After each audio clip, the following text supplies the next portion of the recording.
Au livre de la Genèse, des chapitres 28 à 32. Isaac appela Jacob, il le bénit et lui fit ce commandement. Ne prends pas une femme parmi les filles de Canaan. Lève-toi, va en Padan Aram, chez Bethuel, le père de ta mère, et choisis-toi une femme de là-bas, parmi les filles de Laban, le frère de ta mère. Qu'El Shaddai te bénisse, qu'il te fasse fructifier et multiplier, pour que tu deviennes une assemblée de peuples. Qu'il t'accorde, ainsi qu'à ta descendance, la bénédiction d'Abraham, pour que tu possèdes le pays dans lequel tu séjournes, et que Dieu a donné à Abraham. Isaac congédia Jacob, et celui-ci partit en Padan Aram, chez Laban, fils de Bethuel, l'Araméen, et frère de Rebecca, la mère de Jacob et d'Ésaü. Ésaü vit qu'Isaac avait béni Jacob et l'avait envoyé en Padan Aram pour y prendre femme. Et qu'en le bénissant, il lui avait fait ce commandement. Ne prends pas une femme parmi les filles de Canaan.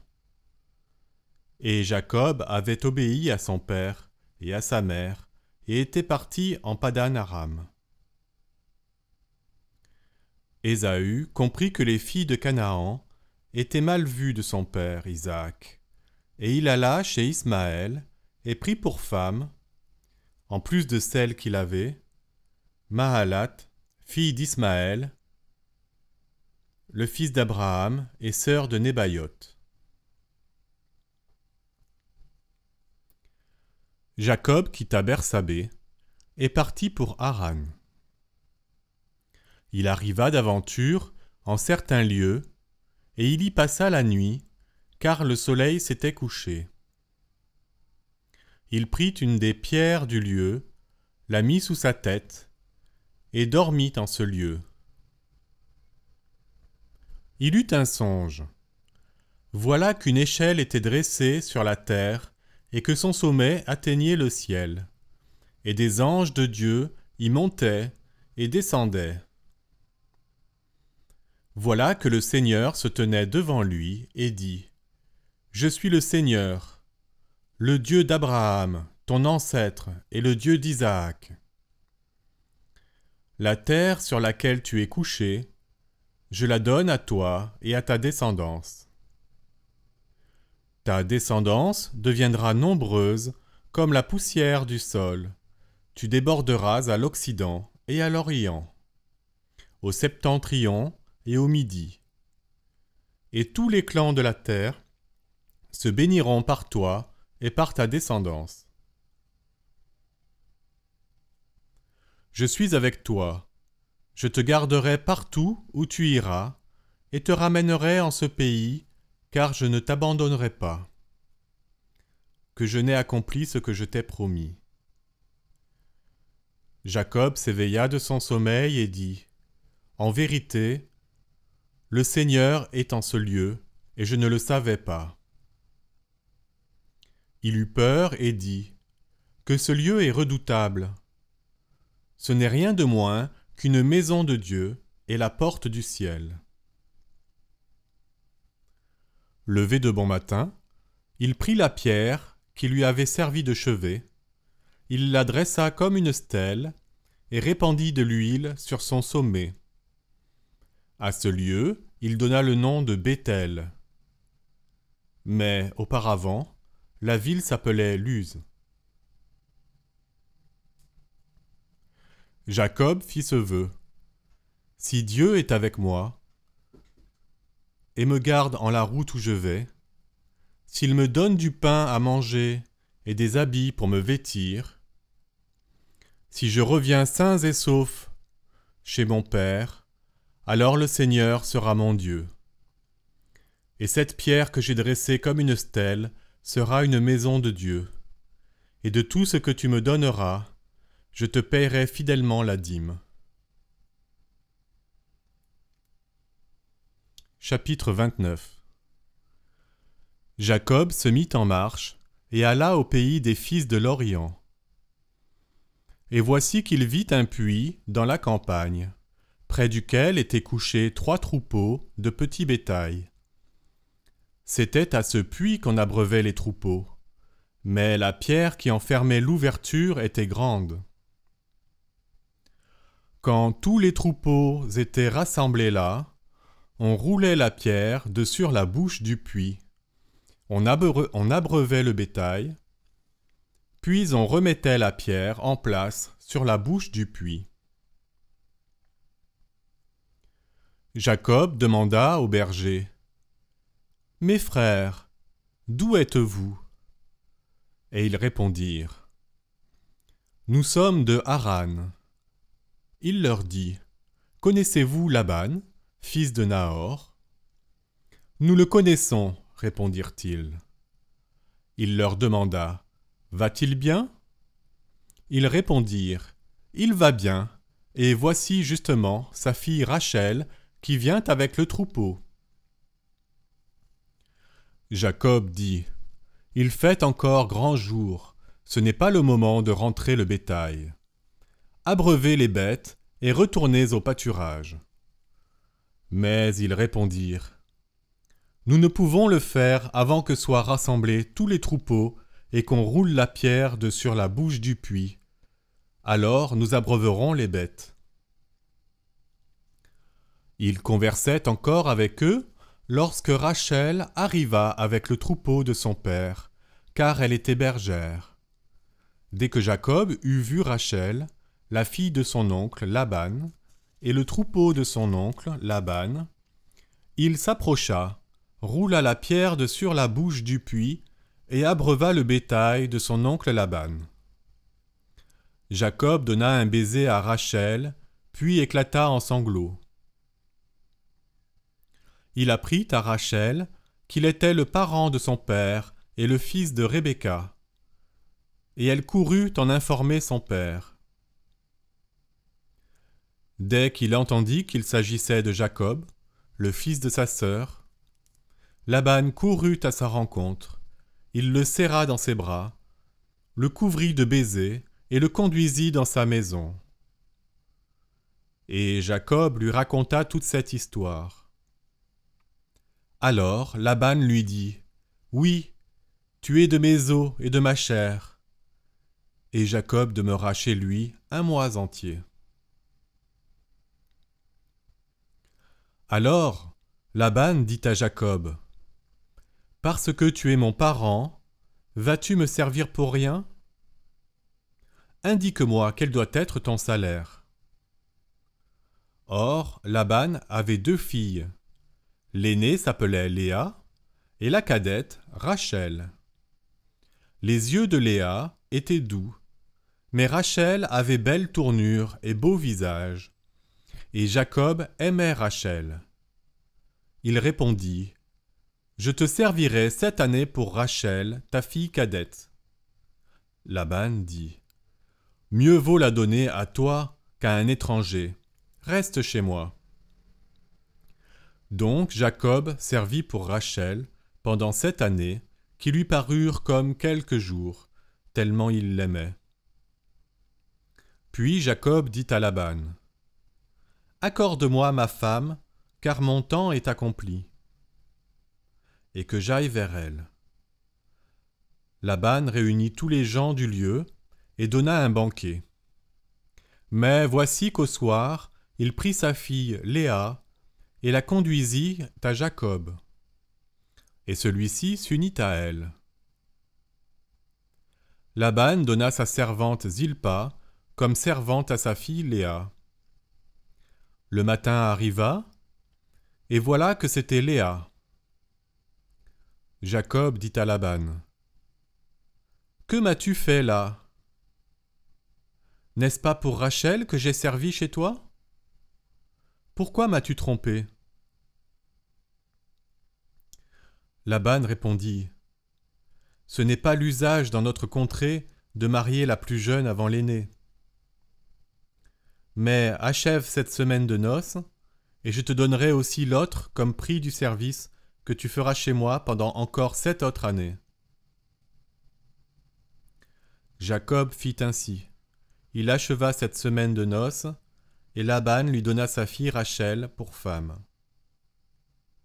Laban donna sa servante Bilha comme servante à sa fille Rachel. Jacob s'unit aussi à Rachel, et il aima Rachel plus que Léa. Il servit chez son oncle encore 7 autres années. Le Seigneur vit que Léa n'était pas aimée, et il la rendit féconde, tandis que Rachel demeurait stérile. Léa conçut, et elle enfanta un fils qu'elle appela Ruben, car, dit-elle, « Le Seigneur a vu ma détresse. Maintenant mon mari m'aimera. » Elle conçut encore, et elle enfanta un fils. Elle dit, « Le Seigneur a entendu que je n'étais pas aimée, et il m'a aussi donné celui-ci. » Et elle l'appela Siméon. Elle conçut encore, et elle enfanta un fils. Elle dit, « Cette fois, mon mari s'attachera à moi, car je lui ai donné 3 fils. » Et elle l'appela Lévi. Elle conçut encore, et elle enfanta un fils. Elle dit, « Cette fois, je rendrai gloire au Seigneur. » C'est pourquoi elle l'appela Juda. Puis elle cessa d'avoir des enfants. Chapitre 30. Rachel, voyant qu'elle-même ne donnait pas d'enfants à Jacob, devint jalouse de sa sœur, et elle dit à Jacob, « Fais-moi voir aussi des enfants, ou je meurs. » Jacob s'emporta contre Rachel et dit, « Est-ce que je tiens la place de Dieu qui t'a refusé la maternité ?» Elle reprit, « Voici ma servante Bilha. Va vers elle, et qu'elle enfante sur mes genoux. Par elle, j'aurai moi aussi des enfants. » Elle lui donna donc pour femme sa servante Bilha, et Jacob s'unit à celle-ci. Bilha conçut et enfanta à Jacob un fils. Rachel dit, « Dieu m'a rendu justice, même il m'a exaucé et m'a donné un fils. » C'est pourquoi elle l'appela Dan. Bilha, la servante de Rachel, conçut encore, et elle enfanta à Jacob un second fils. Rachel dit, « J'ai lutté contre ma sœur, les luttes de Dieu, et je l'ai emporté. » Et elle l'appela Nephtali. Léa, voyant qu'elle avait cessé d'avoir des enfants, prit sa servante Zilpa et la donna pour femme à Jacob. Zilpa, la servante de Léa, enfanta à Jacob un fils. Léa dit, « Par bonne fortune », et elle l'appela Gad. Zilpa, la servante de Léa, enfanta à Jacob un second fils. Léa dit, « Pour ma félicité, car les femmes me féliciteront. » Elle l'appela Asher.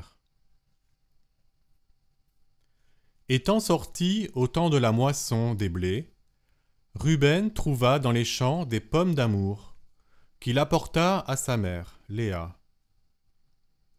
Rachel dit à Léa, « Donne-moi, s'il te plaît, des pommes d'amour de ton fils. » Mais Léa lui répondit, « N'est-ce donc pas assez que tu m'aies pris mon mari, pour que tu prennes aussi les pommes d'amour de mon fils ?»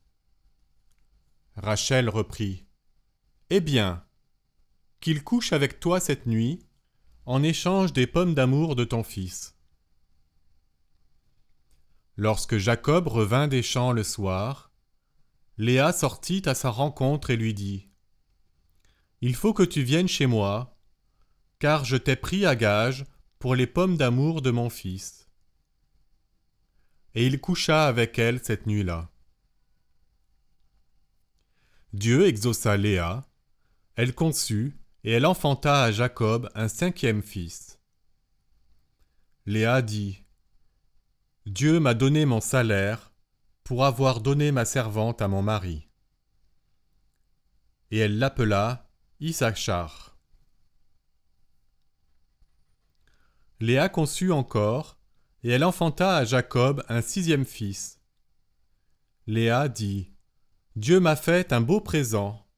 Cette fois mon mari m'honorera, car je lui ai donné 6 fils. » Et elle l'appela Zabulon. Ensuite, elle mit au monde une fille, et elle l'appela Dina. Alors Dieu se souvint de Rachel, il l'exauça, et la rendit féconde. Elle conçut, et elle enfanta un fils. Elle dit, « Dieu a enlevé ma honte. » Et elle l'appela Joseph, disant, « Que le Seigneur m'ajoute un autre fils. » Lorsque Rachel eut enfanté Joseph, Jacob dit à Laban, « Laisse-moi partir, que j'aille chez moi, dans mon pays. Donne-moi mes femmes, pour lesquelles je t'ai servi, et mes enfants, et que je m'en aille. Tu sais bien quel service j'ai accompli pour toi. » Laban lui dit, « Si j'ai trouvé grâce à tes yeux, j'ai appris par les présages que le Seigneur m'avait béni à cause de toi. Aussi, ajouta-t-il, fixe-moi ton salaire, et je te paierai. » Il lui répondit, « Tu sais bien de quelle façon je t'ai servi, et ce que ton bien est devenu avec moi. Le peu que tu avais avant moi s'est accru énormément, et le Seigneur t'a béni sur mes pas. Maintenant, quand travaillerai-je aussi pour ma maison ?» Laban reprit, « Que faut-il te payer ?» Jacob répondit, « Tu n'auras rien à me payer. Si tu fais pour moi ce que je vais dire, je reprendrai la conduite de ton troupeau. Je passerai aujourd'hui dans tout ton troupeau. Sépare-en tout animal noir parmi les moutons, et ce qui est tacheté ou moucheté parmi les chèvres. Tel sera mon salaire. Et mon honnêteté portera témoignage pour moi dans la suite. Quand tu viendras vérifier mon salaire, tout ce qui ne sera pas moucheté ou tacheté parmi les chèvres ou noir parmi les moutons sera chez moi un vol. » Laban dit, « C'est bien, qu'il en soit comme tu as dit. » Ce jour-là, il mit à part les boucs rayés et tachetés, toutes les chèvres mouchetées et tachetées, tout ce qui avait du blanc et tout ce qui était noir parmi les moutons. Il les confia à ses fils, et il mit 3 jours de chemin entre lui et Jacob. Et Jacob faisait paître le reste du bétail de Laban. Jacob prit des baguettes fraîches de peuplier, d'amandier et de platane, et il les écorça de bandes blanches, mettant à nu l'aubier qui était sur les baguettes. Il mit les baguettes qu'il avait écorcées en face des bêtes, dans les auges, dans les abreuvoirs où les bêtes venaient boire, et les bêtes s'accouplaient en venant boire. Elles s'accouplèrent donc devant les baguettes, et elles mirent bas des petits rayés, mouchetés et tachetés. Quant aux moutons, Jacob les mit à part, et il tourna les bêtes vers ce qui était rayé et tout ce qui était noir dans le troupeau de Laban. Ainsi, il se constitua des troupeaux à lui, qu'il ne mit pas avec les troupeaux de Laban. De plus, chaque fois que s'accouplaient les bêtes robustes, Jacob mettait les baguettes devant les yeux des bêtes, dans les auges, pour qu'elles s'accouplent devant les baguettes. Quand les bêtes étaient chétives, il ne les mettait pas, et ainsi ce qui était chétif fut pour Laban, ce qui était robuste fut pour Jacob. L'homme s'enrichit énormément, et il eut du bétail en quantité, des servantes et des serviteurs, des chameaux et des ânes. Chapitre 31. Jacob apprit que les fils de Laban disaient « Jacob a pris tout ce qui était à notre père, et c'est aux dépens de notre père qu'il a constitué toute cette richesse. » Jacob vit à la mine de Laban qu'il n'était plus avec lui comme auparavant. Le Seigneur dit à Jacob « Retourne au pays de tes pères, dans ta patrie, et je serai avec toi. » Jacob fit appeler Rachel et Léa aux champs où étaient ses troupeaux, et il leur dit « Je vois à la mine de votre père qu'il n'est plus à mon égard comme auparavant. Mais le Dieu de mon père a été avec moi. Vous savez vous-même que j'ai servi votre père de toutes mes forces. Votre père s'est joué de moi. Il a changé 10 fois mon salaire, mais Dieu ne lui a pas permis de me faire du tort. Chaque fois qu'il disait « Ce qui est moucheté sera ton salaire », toutes les bêtes mettaient bas des petits mouchetés. Chaque fois qu'il disait « Ce qui est rayé sera ton salaire », toutes les bêtes mettaient bas des petits rayés. Et Dieu a enlevé son bétail à votre père et me l'a donné. Il arriva au temps où les bêtes entrent en chaleur, et que je levai les yeux, et je vis en songe que les boucs en passe de saillir les bêtes s'étaient rayés, tachetés ou tavelés. L'ange de Dieu me dit en songe « Jacob !» Et je répondis « Oui !» Il dit « Lève les yeux et vois. Tous les boucs qui saillissent les bêtes sont rayés, tachetés ou tavelés, car j'ai vu tout ce que Laban te fait. Je suis le Dieu de Béthel, où tu as oint une stèle et où tu m'as fait un vœu. Maintenant debout, sors de ce pays et retourne dans ta patrie. » Rachel et Léa lui répondirent ainsi « Avons-nous encore une part et un héritage dans la maison de notre père ? Ne sommes-nous pas considérés par lui comme des étrangères, puisqu'il nous a vendus et qu'il a ensuite mangé notre argent ? Oui, toute la richesse que Dieu a retirée à notre père est à nous et à nos enfants. Fais donc maintenant tout ce que Dieu t'a dit. » Jacob se leva, fit monter ses enfants et ses femmes sur des chameaux, et poussa devant lui tout son bétail, avec tous les biens qu'il avait acquis, le bétail qui lui appartenait, et qu'il avait acquis en Padan Aram, pour aller chez son père Isaac au pays de Canaan. Laban était allé tondre son troupeau, et Rachel déroba les idoles domestiques qui étaient à son père. Jacob abusa l'esprit de Laban, l'araméen, en ne lui laissant pas soupçonner qu'il fuyait. Il s'enfuit avec tout ce qu'il avait, il partit, passa le fleuve, et se dirigea vers le mont Galaad.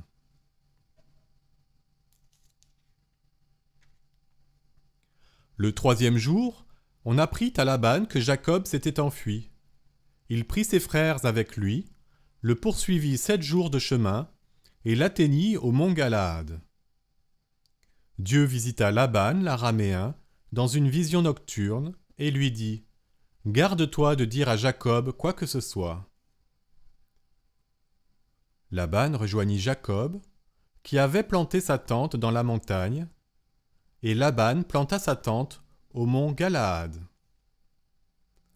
Laban dit à Jacob « Qu'as-tu fait d'abuser mon esprit et d'emmener mes filles comme des captives de guerre ? Pourquoi as-tu fui en secret et m'as-tu abusé au lieu de m'avertir pour que je te reconduise dans l'allégresse et les chants, avec tambourins et lyres ? Tu ne m'as pas laissé embrasser mes fils et mes filles. Vraiment, tu as agi en insensé. Il serait en mon pouvoir de vous faire du mal, mais le Dieu de votre père, la nuit passée, m'a dit ceci. Garde-toi de dire à Jacob quoi que ce soit. Maintenant, tu es donc parti, parce que tu languissais tellement après la maison de ton père. Mais pourquoi as-tu volé mes dieux ? Jacob répondit ainsi à Laban. J'ai eu peur. Je me suis dit que tu allais m'enlever tes filles. Mais celui chez qui tu trouveras tes dieux ne restera pas vivant. Devant nos frères, reconnais ce qui est à toi chez moi et prends-le.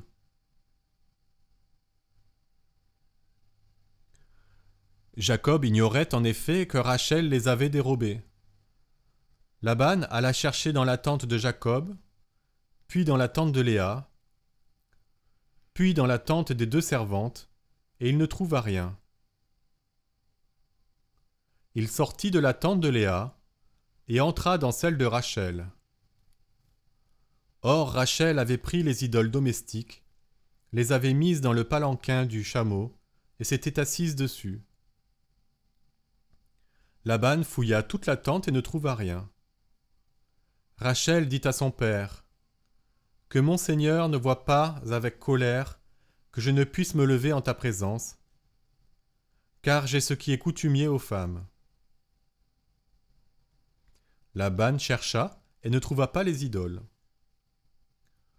Jacob se mit en colère et prit à partie Laban. Et Jacob adressa ainsi la parole à Laban. « Quel est mon crime? Quelle est ma faute? Que tu te sois acharné après moi. Tu as fouillé toutes mes affaires.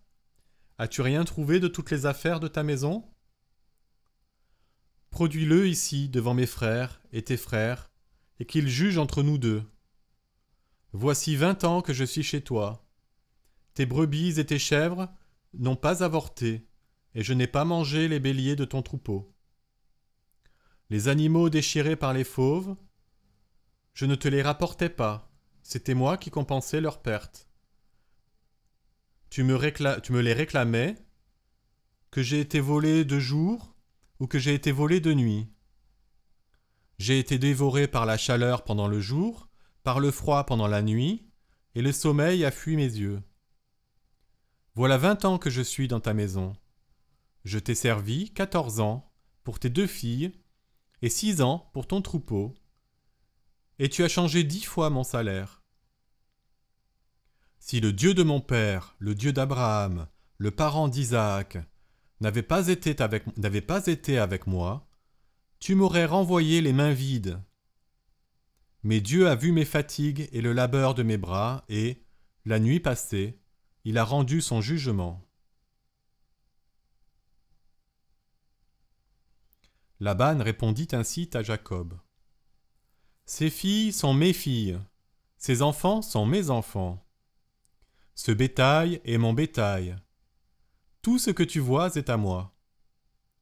Mais que pourrais-je faire aujourd'hui à mes filles que voici et aux enfants qu'elles ont mis au monde? Allons, concluons un traité, moi et toi, et que cela serve de témoin entre moi et toi. Alors Jacob prit une pierre et l'adressa comme une stèle. Et Jacob dit à ses frères, « Ramassez des pierres. » Ils ramassèrent des pierres et en firent un monceau, et ils mangèrent là, sur le monceau.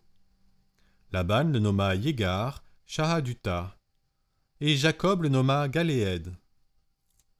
Laban dit, « Que ce monceau soit aujourd'hui un témoin entre moi et toi. » C'est pourquoi il le nomma Galéed. Et Mispa, parce qu'il dit, « Que le Seigneur soit un guetteur entre moi et toi. Quand nous ne serons plus en vue l'un de l'autre, si tu maltraites mes filles, ou si tu prends d'autres femmes en sus de mes filles, et que personne ne soit avec nous, vois, Dieu est témoin entre moi et toi. » Et Laban dit à Jacob, « Voici ce monceau que j'ai entassé entre moi et toi, et voici la stèle. Ce monceau est témoin, la stèle est témoin, que moi, je ne dois pas dépasser ce monceau vers toi, et que toi, tu ne dois pas dépasser ce monceau et cette stèle vers moi, avec de mauvaises intentions. Que le Dieu d'Abraham et le Dieu de Nahor jugent entre nous. » Et Jacob prêta serment par le parent d'Isaac, son père. Jacob fit un sacrifice sur la montagne et invita ses frères au repas. Ils prirent le repas et passèrent la nuit sur la montagne. Chapitre 32. Levé de bon matin, Laban embrassa ses petits-enfants et ses filles et les bénit. Puis Laban partit et retourna chez lui. Comme Jacob poursuivait son chemin, les anges de Dieu l'affrontèrent. En les voyant, Jacob dit : « C'est le camp de Dieu. » Et il donna à ce lieu le nom de Mahanaïm. Jacob envoya au-devant de lui des messagers à son frère Ésaü, au pays de Séhir, la steppe d'Édom. Il leur donna cet ordre : « Ainsi parlerez-vous à mon seigneur Ésaü. Ainsi parle ton serviteur Jacob. J'ai séjourné chez Laban, et je m'y suis attardé jusqu'à maintenant.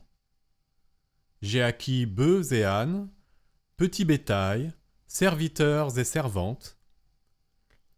Je veux en faire porter la nouvelle à mon Seigneur, pour trouver grâce à ses yeux. » Les messagers revinrent auprès de Jacob en disant : « Nous sommes allés vers ton frère Ésaü. Lui-même vient maintenant à ta rencontre, et il a 400 hommes avec lui. » Jacob eut grand peur et se sentit angoissé. Alors, il divisa en 2 camps les gens qui étaient avec lui, le petit et le gros bétail et les chameaux. Il se dit : « Si Ésaü se dirige vers l'un des camps et l'attaque, le camp qui reste pourra se sauver. » Jacob dit : « Dieu de mon père Abraham et Dieu de mon père Isaac, le Seigneur, qui m'a commandé, retourne dans ton pays et dans ta patrie, et je te ferai du bien. Je suis indigne de toutes les faveurs et de toute la bonté que tu as eue pour ton serviteur. Je n'avais que mon bâton pour passer le Jourdain, que voici. Et maintenant je puis former 2 camps. Veuille me sauver de la main de mon frère Ésaü, car j'ai peur de lui, qu'il ne vienne et ne nous frappe. » La mère avec les enfants. Pourtant, c'est toi qui as dit : « Je te comblerai de bienfaits, et je rendrai ta descendance comme le sable de la mer, qu'on ne peut pas compter, tant qu'il y en a. » Et Jacob passa la nuit en ces endroits. De ce qu'il avait en main, il prit de quoi faire un présent à son frère Ésaü : 200 chèvres et 20 boucs, 200 brebis et 20 béliers, 30 chamelles qui allaitaient, avec leurs petits, 40 vaches et 10 taureaux, 20 ânesses et 10 ânons. Il les confia à ses serviteurs, chaque troupeau à part, et il dit à ses serviteurs : « Passez devant moi, et laissez du champ entre les troupeaux. » Au premier, il donna cet ordre : « Lorsque mon frère Ésaü te rencontrera et te demandera : « À qui es-tu ? Où vas-tu ? À qui appartient ce qui est devant toi ? » Tu répondras : « C'est à ton serviteur Jacob, c'est un présent envoyé à mon seigneur Ésaü. Et lui-même arrive derrière nous. » Il donna le même ordre au second et au troisième et à tous ceux qui marchaient derrière les troupeaux. « Voilà, leur dit-il, comment vous parlerez à Ésaü, quand vous le trouverez. Et vous direz : Et même ton serviteur Jacob arrive derrière nous. » Il s'était dit en effet : « Je me le concilierai par un présent qui me précédera. Ensuite, je me présenterai à lui, peut-être me fera-t-il grâce. » Le présent passa en avant, et lui-même demeura cette nuit-là au camp. Cette même nuit, il se leva, prit ses 2 femmes, ses 2 servantes, ses 11 enfants, et passa le gué du Yabok. Il les prit et leur fit passer le torrent. Et il fit passer aussi tout ce qu'il possédait. Et Jacob resta seul. Et quelqu'un lutta avec lui jusqu'au lever de l'aurore.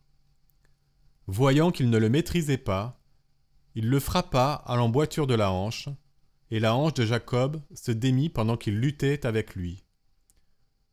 Il dit « Lâche-moi, car l'aurore est levée. » Mais Jacob répondit « Je ne te lâcherai pas, que tu ne m'aies béni. » Il lui demanda « Quel est ton nom ?» « Jacob, répondit-il. Il reprit « On ne t'appellera plus Jacob, mais Israël. Car tu as été fort, contre Dieu et contre les hommes, et tu l'as emporté. » Jacob fit cette demande. « Révèle-moi ton nom, je te prie. » Mais il répondit « Et pourquoi me demandes-tu mon nom ?»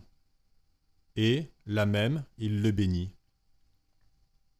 Jacob donna à cet endroit le nom de Pénuel, car, dit-il, j'ai vu Dieu face à face, et j'ai eu la vie sauve. Au lever du soleil, il avait passé Pénuel, et il boitait de la hanche. C'est pourquoi les Israélites ne mangent pas, jusqu'à ce jour, le nerf sciatique qui est à l'emboîture de la hanche, parce qu'il avait frappé Jacob à l'emboîture de la hanche, au nerf sciatique.